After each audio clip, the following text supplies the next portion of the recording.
لا حول ولا قوة إلا بالله العلي العظيم. أعوذ بالله من الشيطان العظيم الرجيم. بسم الله الرحمن الرحيم. الحمد لله رب العالمين، والصلاة والسلام على أشرف الأنبياء والمرسلين سيدنا ونبينا وشفيع ذنوبنا وحبيب قلوبنا ومولانا أبي القاسم محمد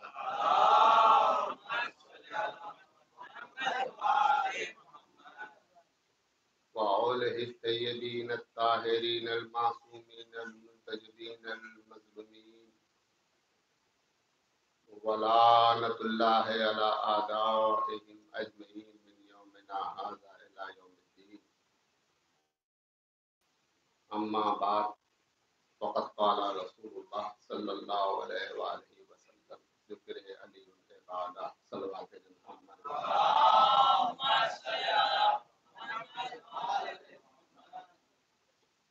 سامعین گرامی قدر، سوگواران مظلوم کربلا،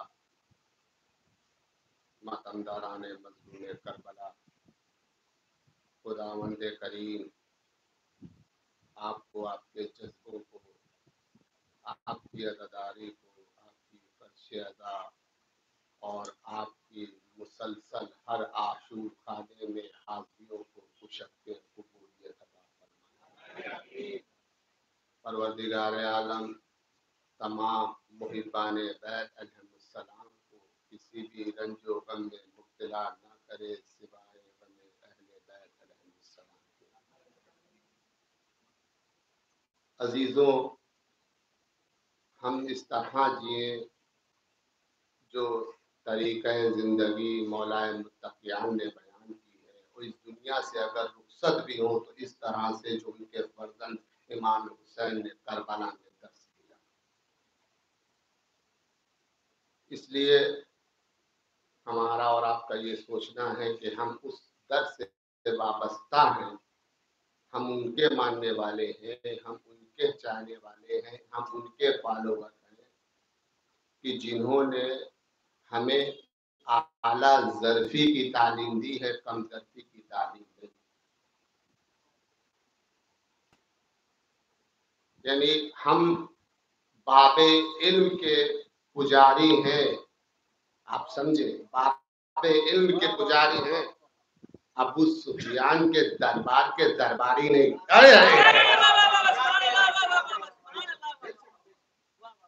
ہم ان کے ماننے والے ہیں جنہوں نے ہمیں کسی بازار میں، کسی چوراہے پر، کسی گلی کوچے میں، کسی کریا میں، کسی بھی مقام پر سر جھکانے پر مجبور نہیں کیا.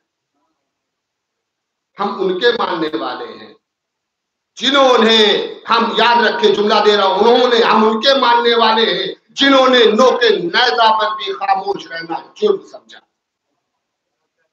سورہ کہف کی تلاوت کی نا، آپ جانتے ہیں عزیزان.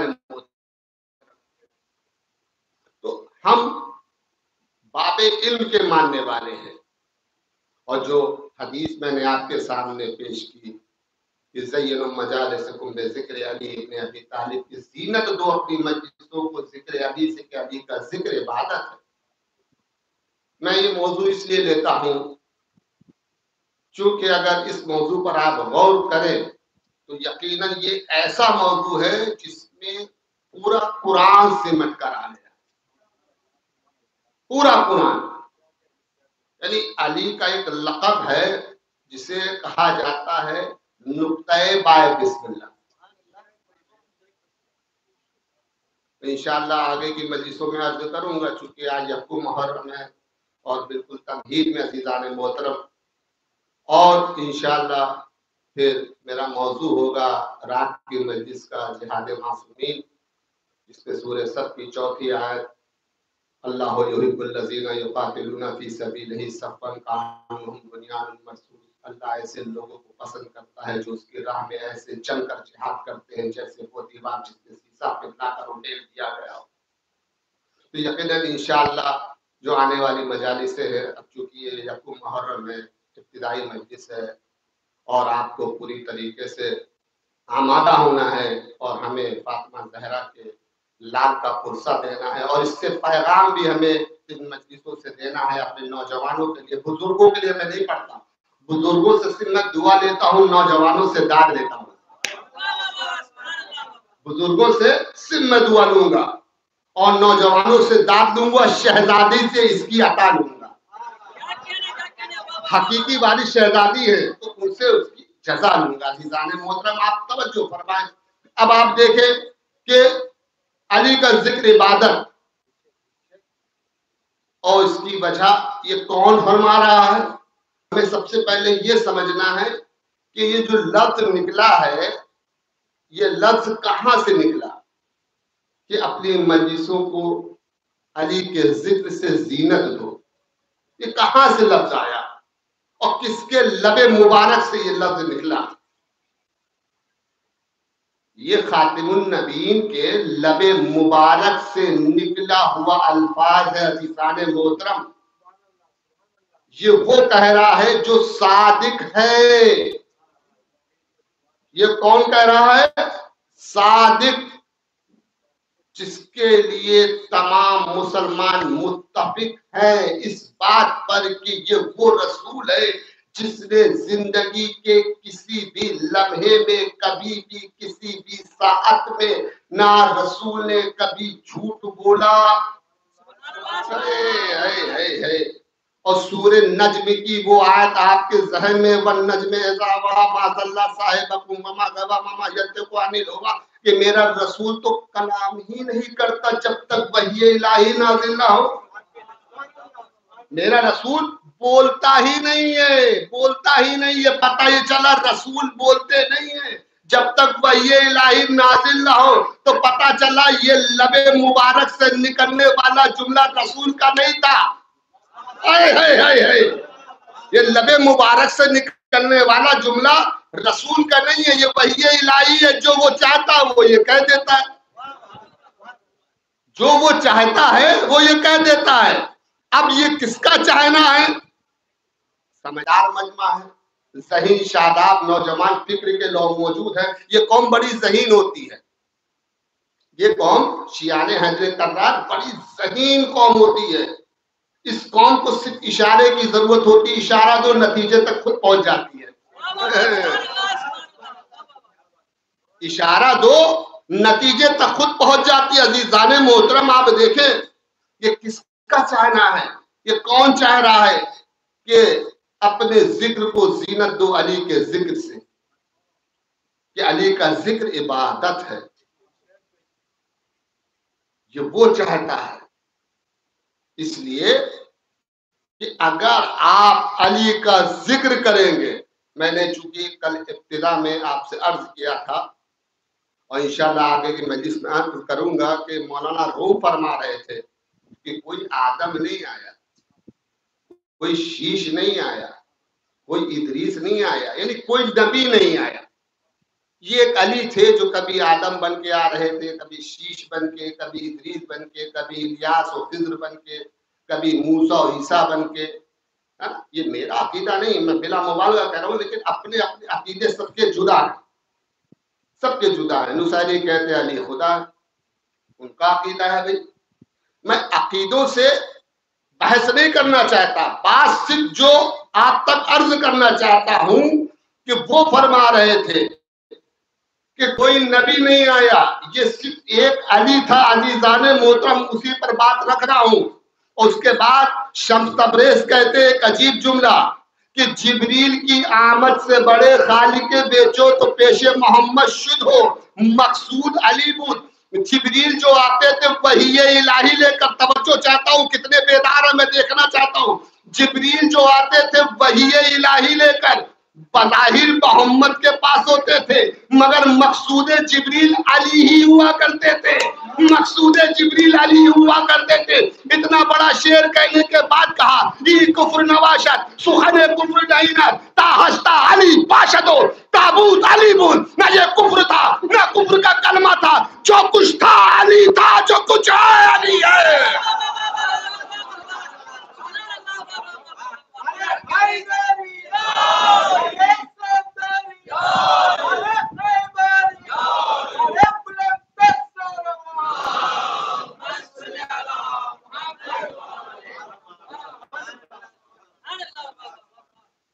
آپ دیکھیں عزیزان محترم کہ جبریل کی آمد سے بڑے خالق بھی جو تو پیش محمد شد ہو مقصود علی ہو. نہیں جبریل بھی جو آتے تھے یہ ان کا عقیدہ ہے، وہ بظاہر علی ہوا کرتے تھے. اب دیکھیں یہاں پر جو میں نے موضوع لیا اس حدیث کا کہ علی کا ذکر عبادت ہے. اب چونکہ جب سب کچھ علی، نبی بھی علی، نہیں آپ دیکھیں نبی بھی علی، یعنی اگر علی کا ذکر کریں گے، جب میں انشاءاللہ آگے تشریح کروں گا آگے آنے مجلسوں میں، تو پتہ یہ چلے گا کہ اور ایسے علی نے نہیں کہا تھا وَأَنَا نُقْطَةُ تَحْتُ الْبَابِ. ابن عباس سے روایت ہے، آپ دیکھیں ابن عباس فرماتے ہیں کہ پوری رات گزر گئی، پوری رات میں مولائے متقیان کے پاس بیٹھا ہوا تھا اور سورہ الحمد کی تفسیر بیان کر رہے تھے. سورہ الحمد، قرآن الحمد سے شروع ہوا ہے اور والناس پر ختم ہوا. 6666 آیتیں ہیں، 114 سورہ 30 سپارے. الف سے شروع ہوا ہے، سین پر ختم ہوا ہے. آپ غور فرمائے عزیزان محترم، میں نے کل بھی کہا تھا میرا علی وہ ہے ایک پاؤں ایک رکعت میں رکھے قرآن شروع ہوتا ہے، دوسرا پاؤں دوسری رکعت میں رکھے قرآن ختم ہو جاتا ہے. ایک جملے پر میں تشریح کرنا چاہتا ہوں عزیزان محترم، تھوڑا سا آپ توجہ فرما لیں اس جملے پر کہ آپ دیکھیں ابن عباس فرما رہے پوری رات گزر گئی، سورہ الحمد کی تفسیر مکمل نہیں ہوئی. ابن عباس فرماتے مولا پوری رات گزر گئی، سورہ الحمد کی تفسیر مکمل نہیں ہوئی. تو میرے مولا کے جملے ہیں معصوم کے لب سے نکلنے والا ایک ایک جملہ میں نے کل کی مجلس میں عرض کیا تھا، یا تو قرآن کی آیت بنتا ہے، یا تو قرآن کی آیت بنتا ہے، یا تو پھر شریعت بنتی ہے. عزیزان محترم آپ جملہ سماعت فرما لیں کہ ابن عباس نے جب کہا کہ مولا پوری رات گزر گئی اور یہ سورہ الحمد کی تفسیر مکمل نہیں ہوئی، تو میرے مولا نے یہ فرمایا اے ابن عباس تمہیں پتہ نہیں، تمہیں پتہ نہیں، تمہیں پتہ نہیں جو کچھ پورے قرآن میں ہے. کاش یہ جملہ آپ سمجھ لیں، یہ معصوم کے لب سے نکلنے والا جملہ ہے، خطابت نہیں پیش کر رہا ہوں. یہ ابن عباس سے فرما رہے جو کچھ بھی پورے قرآن میں ہے وہ سورہ الحمد میں ہے، اور جو کچھ سورہ الحمد میں ہے وہ بسم اللہ الرحمن الرحیم میں ہے، اور جو کچھ بسم اللہ الرحمن الرحیم میں ہے اس بے میں ہے، اور جو اس بے میں ہے وہ اس بے کے نقطے میں ہے، اور جو اس نقطے میں ہے. اب سنیں علی کیا فرماتے ہیں وَأَنَا نُقْطَةُ تَحْتُ الْبَابِ، میں وہ نقطہ ہوں جو اس بے کے نیچے آتا ہے.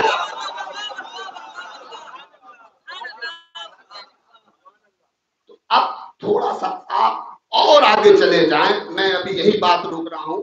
اب یہاں تک تو بات کلیئر ہوئی نا کہ علی نقطۂ بائے بسم اللہ ہے، اس بے کے نیچے والا جو نقطہ ہے نا وہ علی ہے. علی اس بے کے نقطے میں ہے.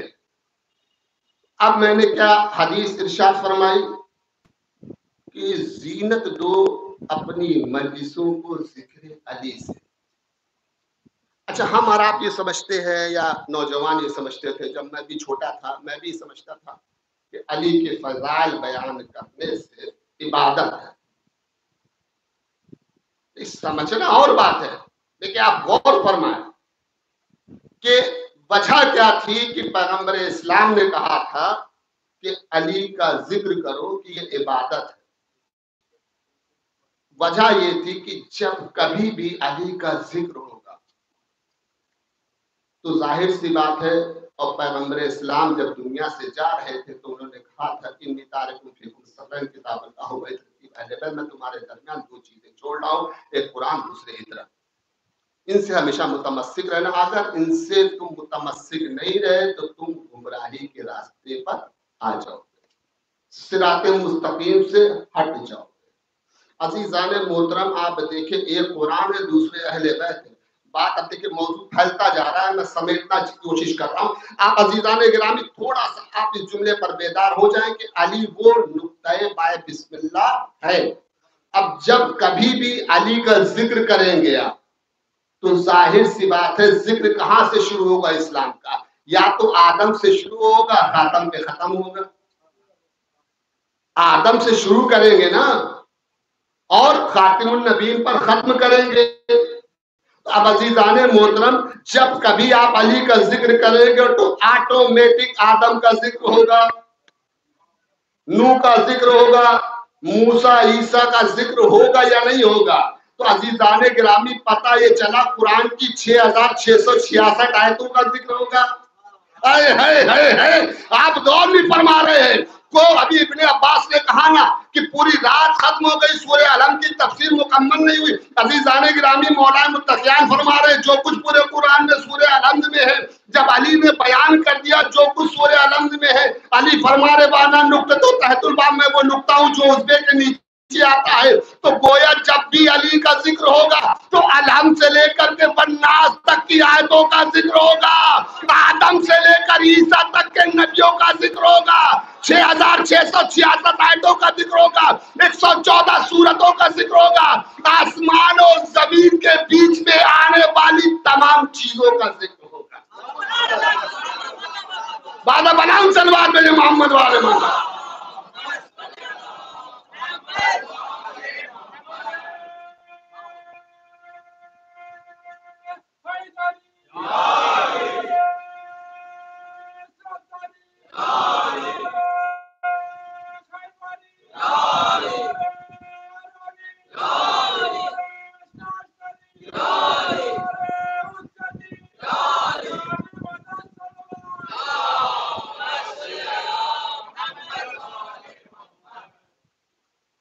تو یہ نام علی میں ایسی طاقت ہے اور یقین کریں آپ، میں اگر آپ کو ایک قول بتا دوں آخری نبی کا،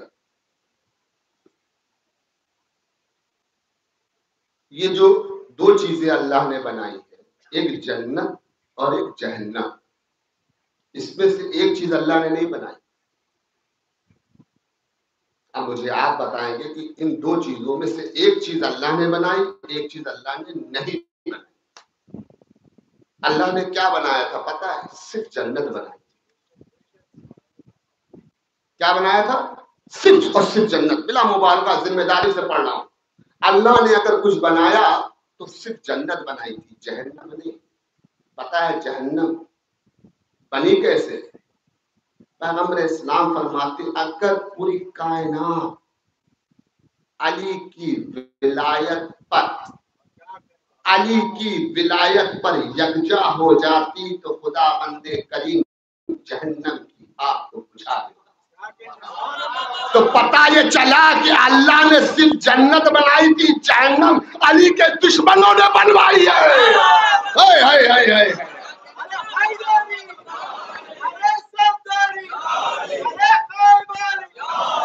مل کے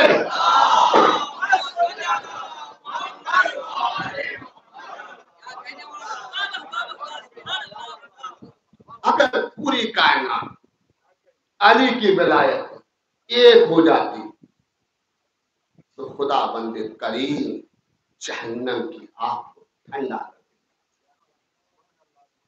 اب دیکھیں یہ بنوائی ہے، کہتے ہیں نا ہم کریں گے. کیا ہے؟ بغض علی ہے. دو ہی چیز تو ہمیں سمجھ میں آتی ہے پوری تاریخ اسلام میں. کیا معلوم ہے؟ ایک غدیر سمجھ میں آتا ہے اور ایک کربلا. لیکن میرے معصوم فرماتے ہیں کہ دو چیز کو کبھی فراموش نہ کرنا. وہ دو چیزیں کیا ہے؟ ایک حق فاطمہ زہرا کو کبھی فراموش نہ کرنا اور ایک غدیر کو کبھی فراموش نہ کرنا. باغ فدا اس کو کبھی فراموش نہ کرنا. کبھی تاریخ اٹھا کر دیکھو.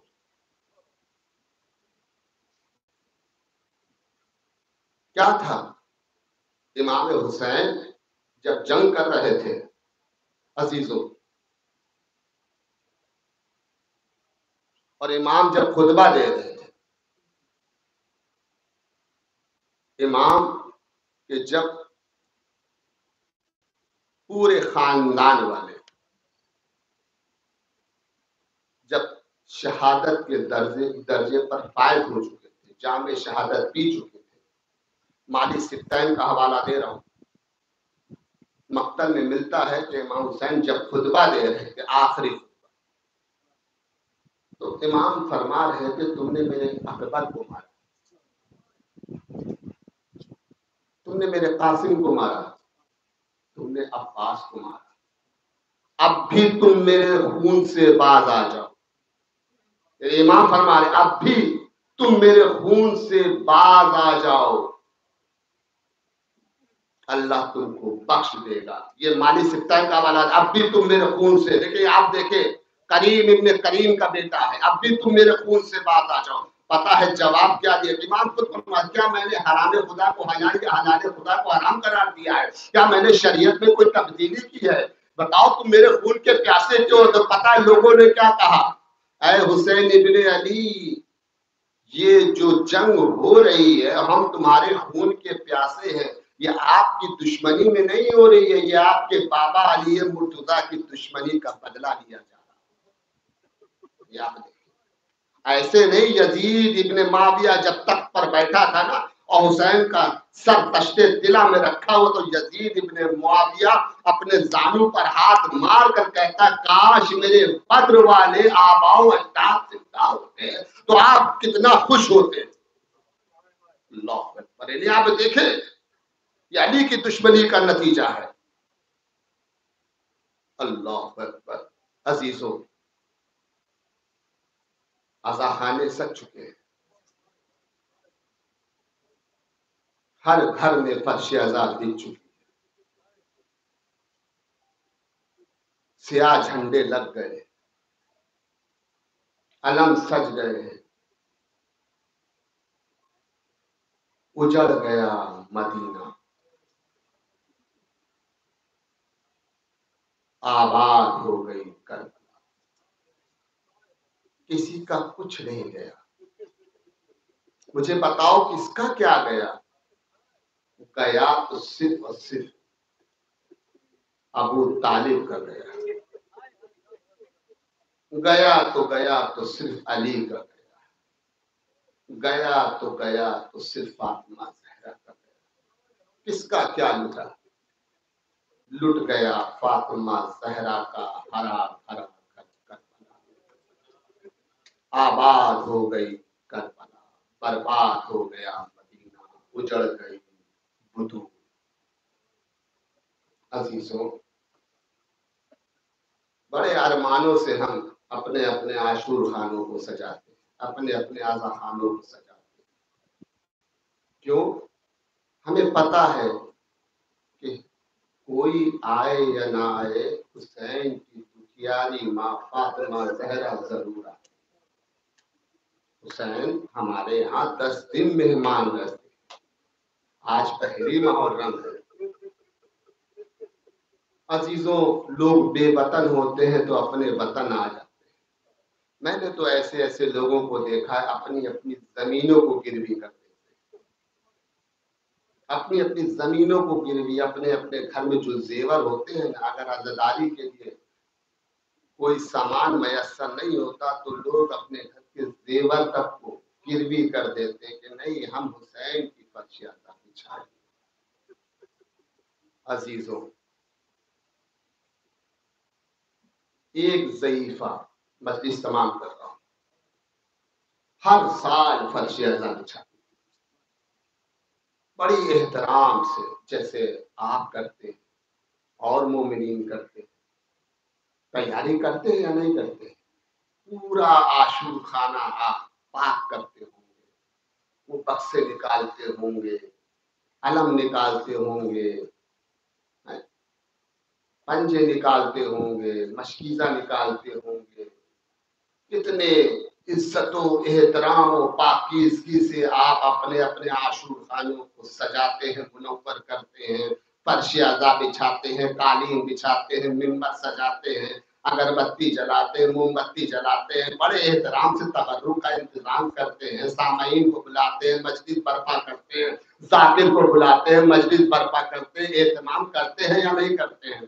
عزیزوں، ایک ضعیف ہر سال بڑی عقیدت، یہ سب عقیدت کی بنیاد پر ہے عزیزوں، یہ واجب نہیں ہے، عقیدت ہے عزیزان محترم، عقیدت کی بنیاد پر آپ فرش عزا بچھاتے ہیں۔ عزیزان محترم، وہ ضعیفہ ہر سال اسی طرح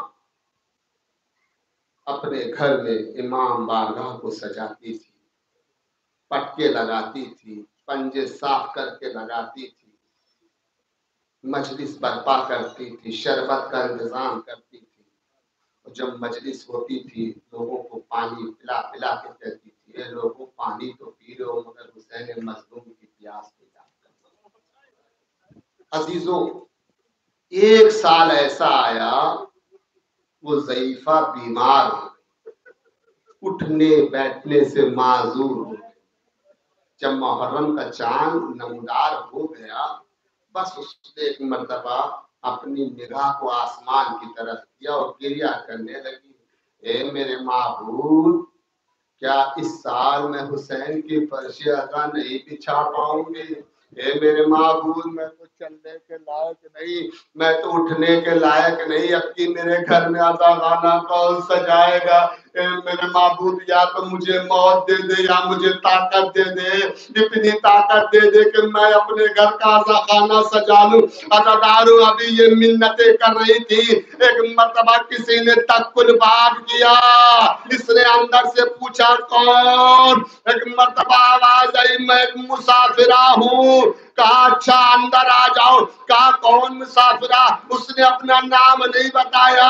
وہ مسافرہ بی بی کہتی ہے، ارے میں مسافرہ ہوں، میں ادھر سے گزر رہی تھی، میں نے سنا ہے کہ تم علیل و بیمار ہو، میں چاہتی ہوں اس سال میں تمہارے یہاں 10 دن فرش عزا بچھا دوں، تمہارے گھر کا عزا خانہ سجا دوں، بس مجھے 10 دن کی مہلت دے دو، میں تمہارے یہاں 10 دن رہ لوں۔ ایک مرتبہ اس نے اپنے آنسوؤں کو پوچھا، اور پوچھنے کے بعد اللہ کا شکر ادا کیا ہے، میرے بابو تیرا لاکھ لاکھ شکر ہے۔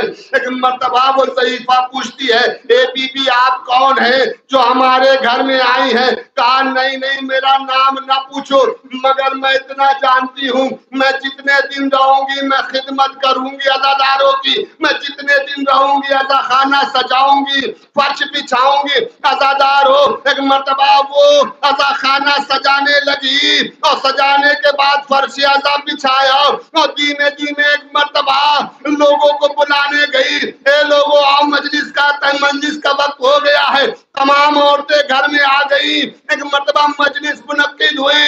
ارے وہ بی بی مسافرہ بی بی ہاتھ میں جام لے کر کے ایک بی بی کے پاس آ کے کہتی تھی، یہ ٹھنڈا پانی پی لو مگر حسین کی پیاس کو یاد کرنا، حسین کی پیاس کو نہ بھولنا۔ عزاداروں، وقت گزرتا گیا، جو بیمار تھی ضعیفہ تھی، اس کی طاقت آنے لگی، وہ صحت یاب ہونے لگی۔ 10 محرم تمام ہو گئی۔ جب پورا محرم تمام ہو گیا، وہ مسافرہ بی بی ایک مرتبہ چلنے لگی، ادھر وہ ضعیفہ بھی صحت یاب ہو گئی۔ جب چلنے لگی تو ایک مرتبہ وہ بی بی کہتی ہے جس کے گھر میں مہمان تھی، اے بی بی ذرا ایک لمحے کے لیے ٹھہر جاؤ۔ وہ ضعیفہ اپنے حجرے میں گئی، ایک صندوق کھولا، اس میں سے ایک مسند نکالی، مسند نکال کر کے ایک مرتبہ اس مسافرہ بی بی کو دی، اور کہتی ہے بی بی آپ کا بڑا شکریہ، آپ نے 10 دن ہمارے عزاداری کی، بس اتنا سننا تھا۔ ایک مرتبہ مسافرہ نے وہ مسند لی، کربلا کی طرف رک کر کے کہتی ہے، اے بیٹا حسین، تیری فرش عزا بچھانے کے بدلے میں مجھے یہ مسند مل رہی ہے۔ بات جیسے ہی سنا، اے بیٹا حسین قدموں میں گر گئی۔ اے بی بی آپ کون ہے؟ کہا تم نے مجھے نہیں پہچانا، ارے میں حسین کی دخیا پیاری ماں فاطمہ زہرا، ارے میرا بچہ حسین 3 دن کا بھوکا پیاسا میدان کربلا میں شہید کر دیا گیا۔ انا للہ و انا الیہ راجعون۔ بار الہ تجھے واسطہ ہے محمد والے محمد کا، بار الہ تجھے واسطہ 1,24,000 نبیوں کی نبوتوں کا، بار الہ تجھے واسطہ ہے تمام شہیدان کربلا، اسیران کربلا، گنج شہیدہ کا۔ پروردگار عالم ہماری اس مختصر سی عبادت کو قبول فرما، ہمارے ان آنسوؤں کو شہزادی بی بی فاطمہ زہرا کے رومال میں جگا دے۔ پروردگار عالم جو بیمار ہے، علیل ہے، ان کو بیمار کربلا اور بی بی صغرا کے صدقے و طفیل میں مکمل شفا یابی عطا فرما۔ جو بچے بے روزگار ہیں معبود ان کو روزی سے لگا دے، جو کم روزی ان کو روزی میں ترقی عطا فرما۔ اے میرے معبود جن شیعہ بیٹیوں کی ابھی تک شادیوں کا انتظام نہیں ہو پایا، معبود ان کی شادیوں کا انتظام از غیب سے فرما۔ اے میرے معبود جو مقروض ہے، قرضدار ہے، اے معبود اپنے خزانے سے ان کو قرضوں کو عطا فرما۔ اے میرے معبود جو بے خطا قید میں مقید ہے ان کو رہائی عطا فرما دے۔ اے میرے معبود جو لا ولد ہے، بے اولاد ہے، ان کو اولاد نگینہ عطا فرما۔ اے میرے معبود سب سے عظیم و افضل دعا یہ ہے کہ امام زمانہ کے ظہور میں تاجیل فرما اور ان کے ناصروں میں ہم سب کا شمار فرما۔ فتقبل منا انک انت السمیع العلیم۔ مرتبہ سورہ علم، مرتبہ سورہ توحید کی تلاوت فرما کر آغا عباس